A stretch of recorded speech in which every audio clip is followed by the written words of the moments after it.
Hello, bonjour, and welcome to your new Bona Private Wines video. Welcome to your new presentation of our last wine collection. Some of the best wines that we could find selected and cherry-picked and imported from a country that I adore. I love all wine countries, but this one is special for me as I currently live really close by, just a few miles away, and I lived in the heart of it for several years. I'm taking you today to Spain. We're going to be exploring and lying down on the coast of Catalonia near Barcelona with a glass of wine on hand, but we're also going to go more inland in the country where the flagship Spanish wines made from the iconic Tempranillo grape that makes some of the best Spanish wines and vinos is best grown. We're going to go to Rioja, Ribera del Duero, and even to Toro with a special sparkling bonus at the end. Stay tuned and let's go.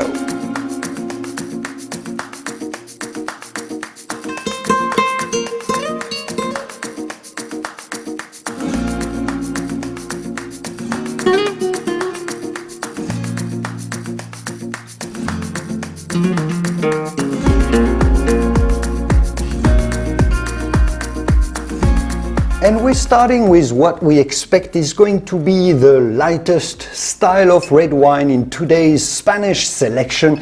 And in fact, this is a pretty unexpected grape indeed for Spain, as Pinot Noir is not grown very extensively at all there. But perhaps part of the explanation is in the bodega's history or even in the name. The bodega, the winery's name, is called Hispano+Suizas, meaning the Hispanic or Spanish plus Swiss winery, because it was started in 2006 by 3 friends, 2 Spaniards and 1 Swiss, and Pinot Noir is indeed grown in Switzerland. What is great in this story is that these 3 men have all it takes to start a winery. Rafael Navarro is the viticulturalist by trade, Pablo Osorio is the winemaker, and the Swiss guy Mark Grin runs the trade and marketing. They bought an old farm and vineyards that they renovated in the Utiel Requena appellation near the Mediterranean coastal city of Valencia, which we talked extensively about in another video. If you want to learn more, you can watch it here. What's great here is that we're on an elevated plateau, so it's cooler elevation, and you can grow successfully characterful and acidic enough Pinot Noir like you would in the Napa Valley, for example, or the coolest parts of Napa Valley, or the Willamette Valley of Oregon.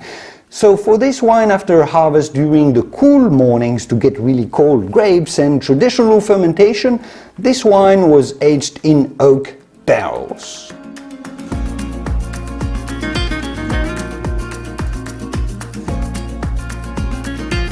We have here a Pinot Noir with quite a dark, intense, solid color intensity. It's not super dark or dense, it's a Pinot after all, but it boasts a shiny, bright red with deep orange hues that makes it look really structured. Just by looking at it, you can tell it's going to be a solid Pinot. But let's smell.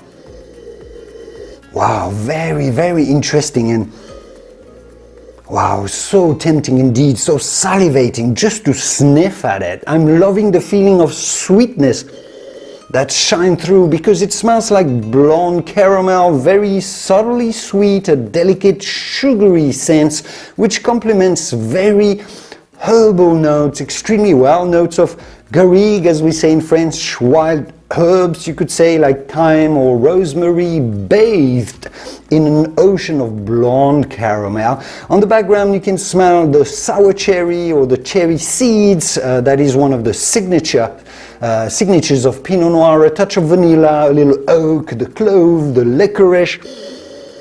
All of this adds some complexity. So salivating, sweet, but complex to smell at, all at the same time.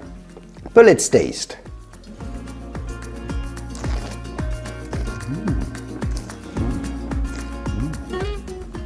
Yum, wow, the sensation of smoothness at first is terrific. It's so soft and smooth and silky on your palate. It makes you want to love this wine instantly.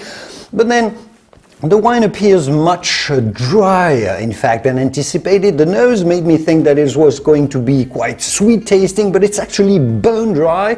Not dry in the sense that it dries your mouth. No, it's soft and mellow, but dry as in there's no sugar or apparent sweetness whatsoever. Quite the opposite, in fact. The flavors that shine through and that are really intense are savory ones, a little strong licorice, a bitter clove, a sour cherry liqueur, a bitters liqueur too, but that's really remarkable. What's remarkable is that all the bitterness and herbalness is well balanced by enough fruit and caramel and vanilla to the background that it doesn't taste or render austere at all. Sure, it's more a Pinot Noir on the savory side than a sweet fruit bomb expression, but it's still mellow and delicious and easy to appreciate. It somewhat reminds me of an aged Grand Cru from Burgundy, a high-end Pinot from Bourgogne in France.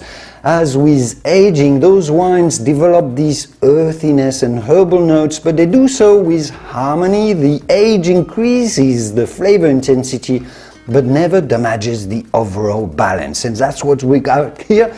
The result is that this Pinot has a remarkable depth and complexity, a perfect food-friendly, food-loving Pinot, one that is fascinating to taste on its own because it's got so many facets before a meal or with snacks, but one that can virtually be paired with anything, all your entrees that you can think of, the salads, white or red meats, or the white fish even. Throw anything at it, it'll deliver. It's so balanced and composed.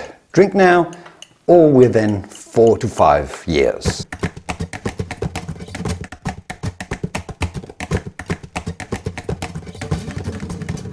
Let's move on to a completely different area of Spain, to the famous Rioja wine region, with a mid-sized winery, relatively small for this area that can count with some huge producers. The bodega Casado Morales was founded some 80 years ago, back in 1925, and has been run by the same family for 3 generations. Everything is still run by the family, with an emphasis on respecting their terroir and the environment. We're in a part of Rioja called the Rioja Alavesa that is often considered the most qualitative part of Rioja because it's a little higher in elevation and it has the soils that are the richest in limestone, allowing to produce grapes with greater freshness and finesse. What is super interesting here is that this wine is made from 100%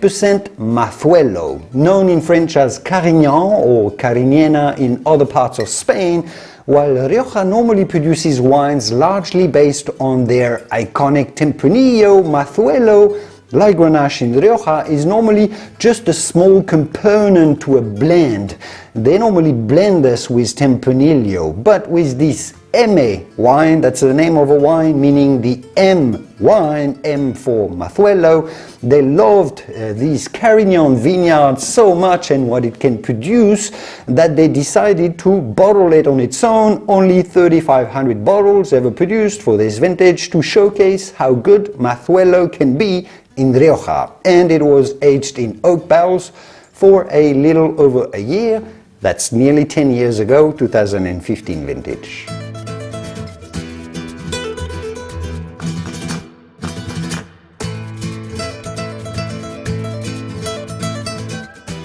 Nice, we have a wine here with a really dense and dark appearance. You can't see through, it's black. The rim features some orange hues, but not too much. Still vibrantly red, considering this is a nearly 10 years old wine. Still looking remarkably useful and mostly black. But let's smell. Oh, nice, nice. I'm loving the burst of dominant dark chocolate aromas that you get instantly. Yeah, it's profound and deep dark cacao, a little dark roasted coffee, perhaps a little toffee, very toasted and torrefied. Only when you do agitate the glass do you get access to and get rewarded with other aromas, notes of rich red berry fruits, very ripe and liquor-like berries.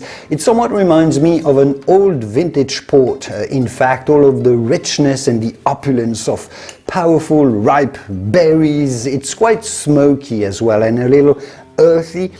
So quite intriguing and mysterious to smell at first, although complex already. I suspect a little decanting or aerating will allow it to bloom even further. And actually, let's give this glass 10 minutes to open up, and I'll get back to it in a second to taste it. Yeah, so about 10 minutes later, it's important to follow a wine's own pace and rhythm. But now, let's definitely dive in.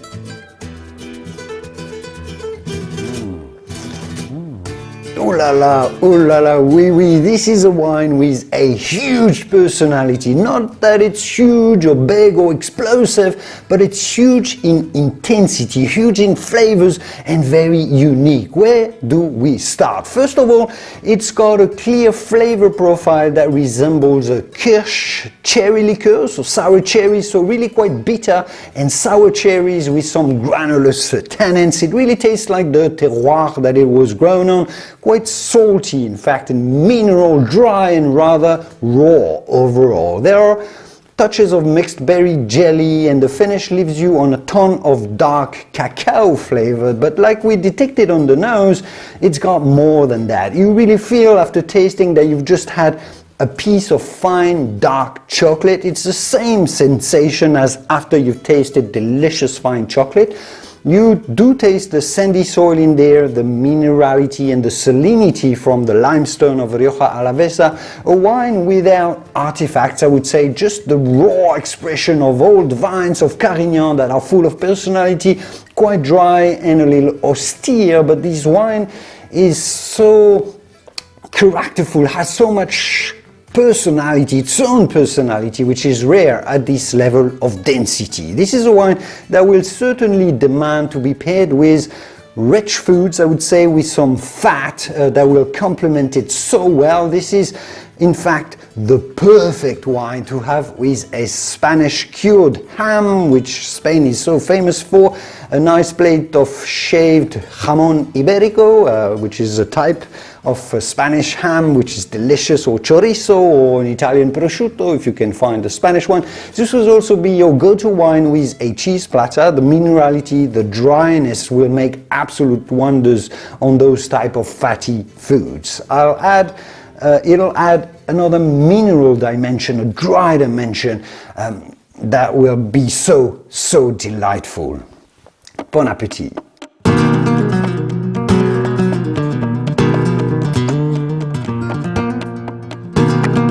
And now we're flying back to the Mediterranean coast and the area of Penedès near Barcelona in Catalonia. You can watch my video here about this fascinating wine region near one of the most beautiful cities in Spain. The story or even the history of Mas Vilella, the winery, the name of the producer, revolves around a family and an old 16th century farmhouse and the surrounding vineyards. It all started in 1914 when a man, the grandfather of the Janet family, that's their surname, named Albert, founded a winery in the area making still wines and sparkling cava. His son, Benjamin, with his wife Maria, continued the legacy of winemaking, while the grandson, now also named Albert, after his grandfather, Albert Janet, came back to bring the business to another level after his parents, after he had acquired more experience in nearby wine areas like Priorat, and he completely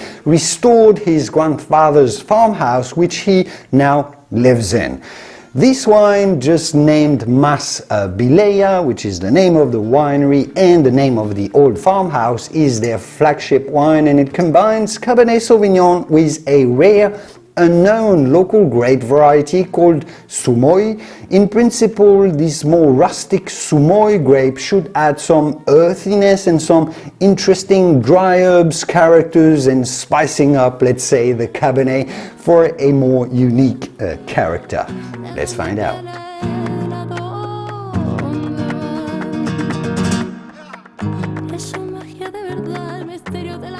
this has indeed a really nice color. You will recognize the familiar hues of Cabernet, these really vibrant and tempting red hues. It's dense, it's quite dark, but shiny and very, very lively. Overall, let's smell. I'm loving the minerality. Yeah, Cabernet, but I love the minerality that comes through at first. It smells like chalk to me. How to describe it? Like wet chalk, which seems a bit curious. Maybe you can picture that in your mind, but it gives it a smooth aromatic profile, especially because the soft minerality is surrounded by a ton of powerful deep aromas. You have some good cocoa and coffee, you have a touch of signature cassis of blackcurrant from the Cabernet, but more importantly, it smells like a dark, toasty gingerbread. Definitely what it smells like to me. It got this caramelized intensity of baked honey infused with spices. It's kind of hard to describe overall. It's a bit elusive, but it's there, and it's sweet smelling but also profound, intriguing and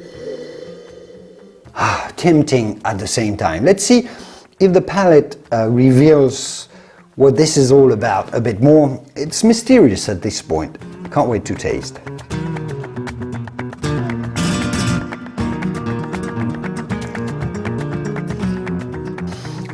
Wow, it certainly does reveal itself on the palate. The sheer power of a very rich and very ripe Cabernet is finally there, detectable. The huge burst of cassis, the explosion of ripe berries. This is a massive wine with big tannins that are dense and soft. A ton of power from the ripeness of the fruits and the toasty honey and spices, the gingerbread combined with the dark cocoa, the oak, the toasted hazelnut, all the clove, the nutmeg.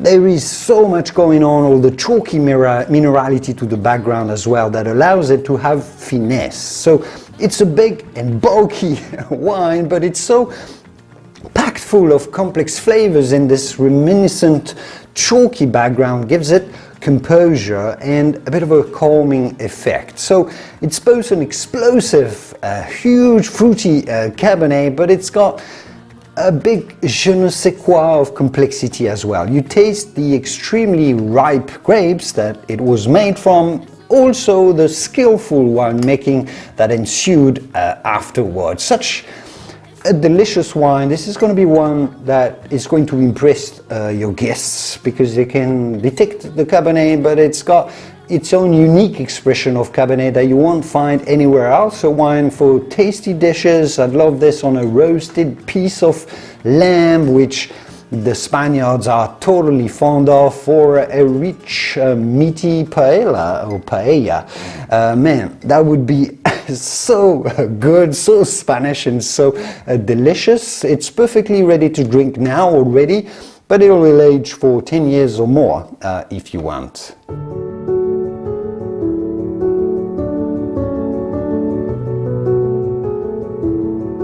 The name Alonso del Yerro, our next winery, has rapidly become a staple and a prestigious name in the famous Ribera del Duero region of Spain, known for producing some of the finest wines in the country from the iconic Tempranillo grape. We're back to the northeast of Spain now, a little south from Rioja, where we were before. Here, a couple, some 22 years ago in 2002, decided to leave everything behind and leave their home in the capital city of Madrid to buy a 40-acre wine estate near the historic city of Burgos in the countryside. Essentially, husband Javier and wife Maria simply combined their respective surnames, Alonso and Yerro, to name their project Alonso del Yerro, and they've made their names famous for the quality of their wine production in the area. Today, one of their sons, Miquel, is the winemaker and the managing director, a family operation, essentially. This wine is their flagship, simply named Alonso del Yerro, just like the winery, made from 100% Tempranillo, which is what they usually do in Ribera del Duero, aged for 12 months in French oak barrels, very traditional winemaking, a selection and blend of different plots from their estate to achieve the best possible balance, all from their own Santa Maria estate.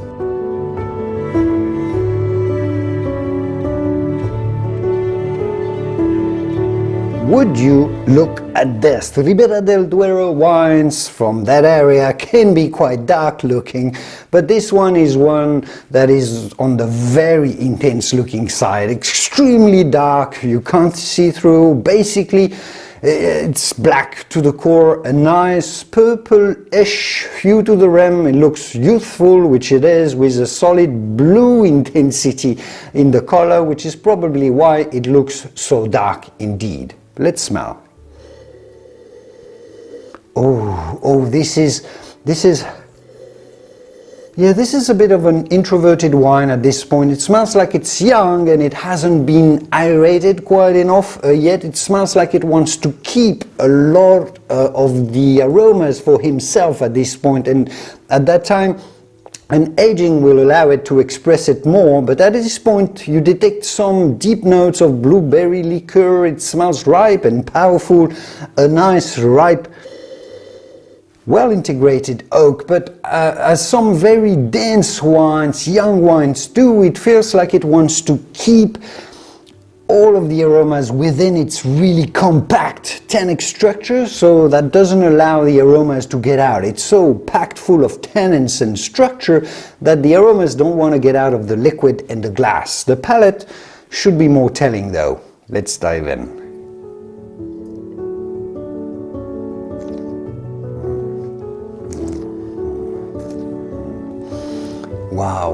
Wow, superb. Here is a perfect example of what we call a grand vin, a grand wine in French, a wine that is built to perfection, with the perfect balance at every point in the tasting, from the start of the palate when you just put the wine into your mouth to the very end when you've just swallowed it. It makes you salivate. Every second is perfect. It's soft enough to be enjoyable, but it's dense and grippy enough to show how powerful it is. That's a solid wine with a structure built for aging. It's fresh and acidic enough at the same time, but it's also ripe and punchy enough. There's no gap on your palate whatsoever, a sustained and constant intensity delivered with perfect steadiness. You have fresh berries like blueberry and riper ones at the same time, like dark black berries or the dark cherries. You have a little oaky element, but it's really so perfectly balanced that you could not even notice it. It's dense, perfect harmony, perfect example of why Ribera del Duero region is so famous and often considered the finest wine in Spain, because it's one of the most complex, complete expression of Tempranillo. This is like the Spanish Bordeaux, if you wish, dense, compact, harmonious, and built to age for decades. This is a young wine at this point, but one that you can cellar for 20 years if you want, and you probably should, opening a bottle every few years to see how it changes and how it evolves and how you like it with a bit more age. A wine for cellaring, a collector item, I would say, to pair with refined gastronomy, subtle, high-end restaurant type of gastronomy. Oh, this will fit so well.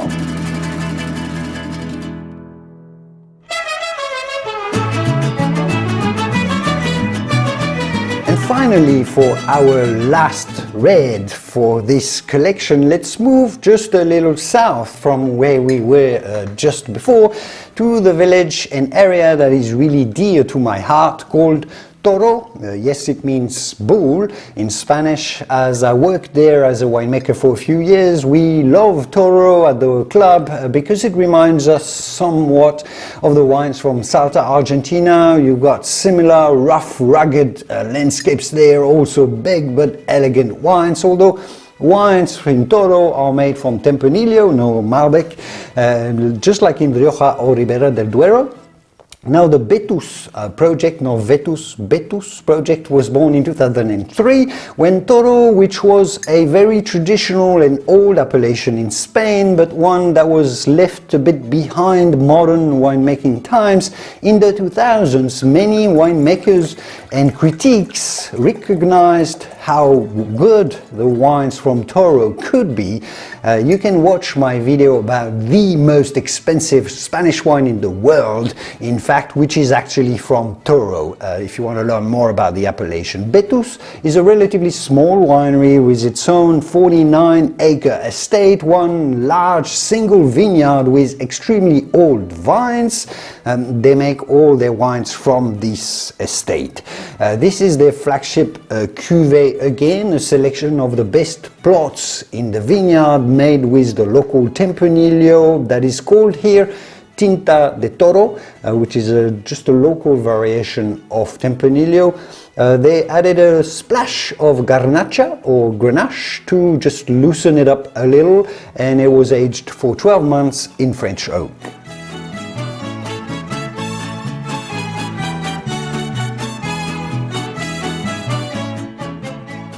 And this is another dense and dark looking Tempranillo, perhaps not as compact as our previous wine. Toro wines tends to be a little looser but more explosive and bigger tannins, so we'll find out about this. Still dark and really useful looking. This is 2019, so it is young. Let's smell. Ah, excellent, excellent. Here we have a wine that is quite expressive, but that also keeps some secrets to itself. In fact, you smell very intense and deep notes of ripe dark cherries, strawberry jelly, dark blackberry, some raspberry that is crisp as well. So it's packed full of super ripe red fruits. I love how it smells a little like rubber as well. Like tire rubber, there's a touch of that. The signature, one of the signatures of Tempranillo, especially in Toro, it's a little tarry, if you wish, like the Barolos in Italy are too. It's subtle and not bothering here at all, not in a negative way, because it's just a delicate note, part of the overall aromatic profile. But it's there, and it gives a bit of the character, unique trait from Toro. I love the very subtle vanilla that it's got as well, a touch of wood smoke to the background. The toasted elements of oak are very well integrated, all very well balanced to the nose. But let's taste.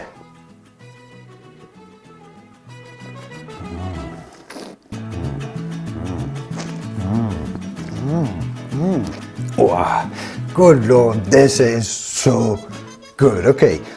I have to admit, I am a little, perhaps very biased when it comes to Toro wines, because I lived there and made wine there for a few years.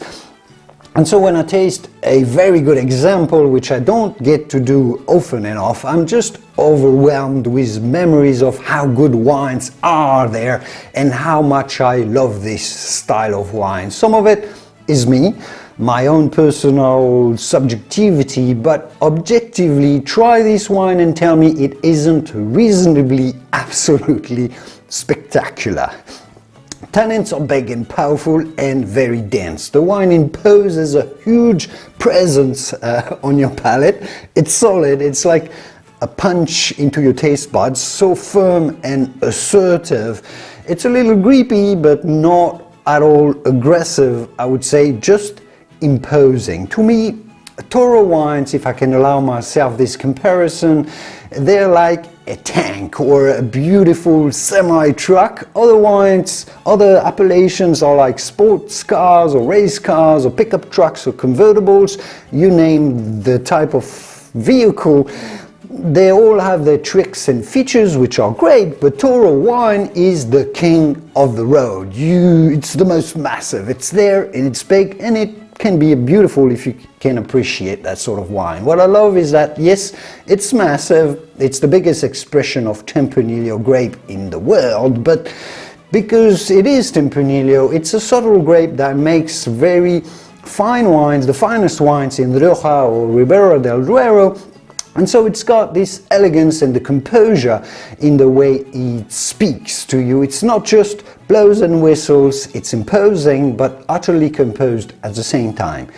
And this Vetus is a famous bodega in Toro. They're known for being one of the best, in fact, and I'm not disappointed at all. So we have here a big tannic wine, ripe berries, tons of complex flavors as well as described on the nose.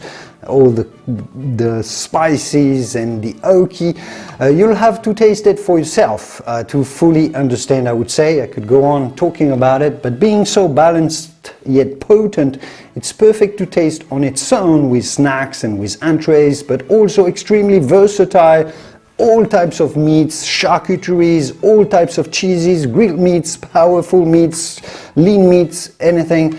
It's also been to age for nearly a decade or maybe 15 years if you feel so inclined, because it's big, it's balanced, it's a good wine, it's delicious.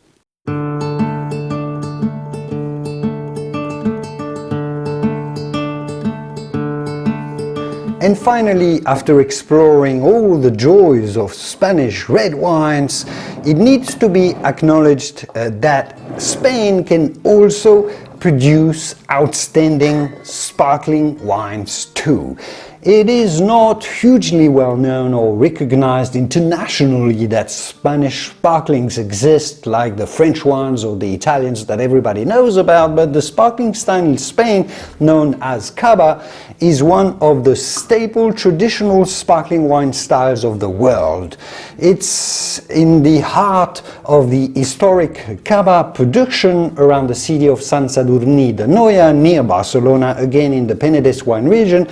In this area is this incredible family of producers and winery that traces back its family history of winemaking to 1395. Yes, you've heard this right, 23 generations. The great-grandfather Marc Meur of this family, the 100th anniversary of whose death was in 2004, is a local hero in fact, and even has a statue of him in the local city as he helped replanting vines after the phylloxera plague of the 19th century. And somewhat he helped saving this poor area from local despair. So Torello, the name of the producer, is a family winery focused on high quality sparkling, so high in fact that they abandoned the somewhat renowned appellation named Cava to go with a new one, Corpinnat, created for a small limestone-rich area within this appellation that delivers better minerality and finesse near the historic Sant Sadurní city. This cuvée in particular is a super small production, micro-vinification combining the quality of two vintages, 2018 and 19, using only local grapes, Xarel·lo, Macabeo and Perelada, the traditional grapes for sparklings in this area, grown on their own Can Martí estate, fermented in this very bottle right here. It's bottle fermented and aged for 36 months, yes, 3 years on the lees, which is quite a long time for sparkling wine. It's like the top champagnes only spend this long maturing in the bottle. This one has spent 3 years.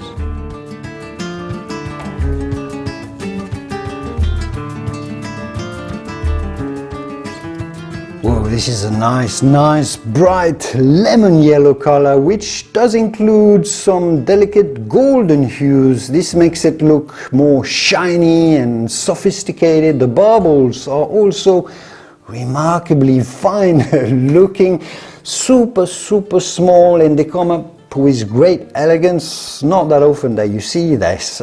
Nice looks, I would say. Sparkling wine, your looks are beautiful. But let's smell. Oh wow. Nice, nice. The smell is instantly satisfying. Yeah, you get this pure buttery brioche smell that is so nice in those good bubblies that are matured on lees for a long time, intense and pleasing, like the smell of freshly baked bread.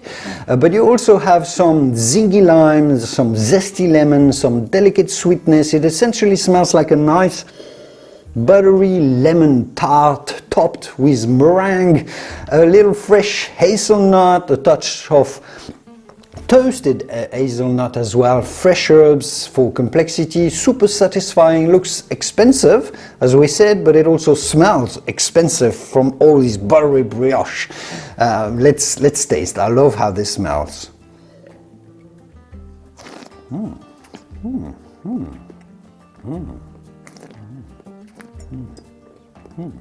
Wow, the composure of this sparkling is astonishing. It's so smooth and mouth-filling at the same time. The texture is oily and coating. The bubbles are incredibly smooth and fine. Usually with many sparklings, when you just pour the wine into your glass and you taste it, it becomes all frothy in your mouth and the bubbles grow big on your tongue and overwhelm your taste buds. This one, the bubbles are so fine and delicate, they just add a little texture and a ticklish feel, but you can still taste the wine perfectly, and that's so enjoyable. You can still sense the oily texture caressing your taste buds. It's incredibly delightful to taste, and the flavors are complex and balanced as well. It's dominated by this subtly toasted hazelnut. It's got these slightly herbal notes of fresh hazelnut that's not too toasted, a bit herbal hazelnut, right? But also the toasted hazelnut. It's got a bit of blonde caramel, buttery brioche, as we said, a big but composed burst of citrus flavors as well, mixed citrus, lime, bergamot, lemon, all zesty citrus combined. You could go and also identify some tropical fruits in there, a touch of lychee and pineapple. I get stone fruits as well, fresh apricot and peach. So it's incredible, and I think you get the point. I must stop talking about it now. There's just a ton happening here, but no one of those single flavors is dominated or dominating. All the complexity is delivered absolutely smoothly and with harmony. I know some cavas can reach really high levels of quality, just better than some champagnes, but it's not that often that or not every day that you actually happen to experience one, because they're not all that common or you can't get them. With this one you will. Got the minerality and the freshness that sticks into my mind once I've swallowed, and it's remarkable how zingy it is. The absolute perfect wine for cheering with your friends. Superb to taste on its own because it's so balanced, but it'll also go pair with anything, your cocktail snacks to your entrees, or even cheese if you want to spend the whole dinner tasting this wine and see how it matches different foods. A perfect, nearly perfect sparkling.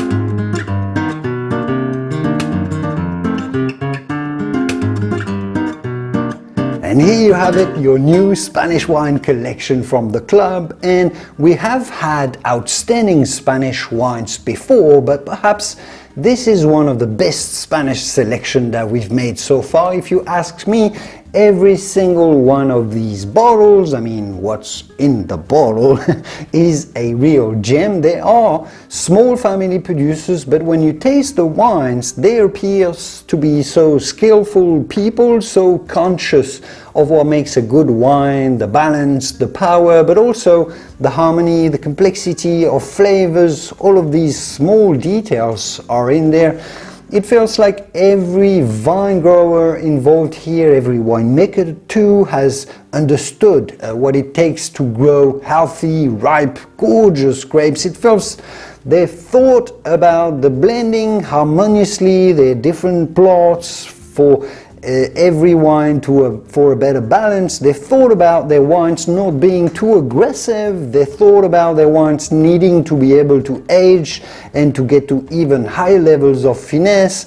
They thought about everything. When I've tasted each of those, I really thought there's a lot of thoughts gone into those wines and work. Honestly, every one of them is really well executed, fine, refined, yet each have their individual own personality, from a vibrant, dry Pinot Noir to a huge Toro wine, a Cabernet base, the Carignan from Rioja, and this outstanding Ribera del Duero. We have a lot of different flavors to explore. You're going to be able to explore all those different expressions of Spain. It's a large, it's a big, it's a beautiful wine country, and you have such a wonderful selection here. Have fun, santé, and I will see you soon in the wonderful world of wine.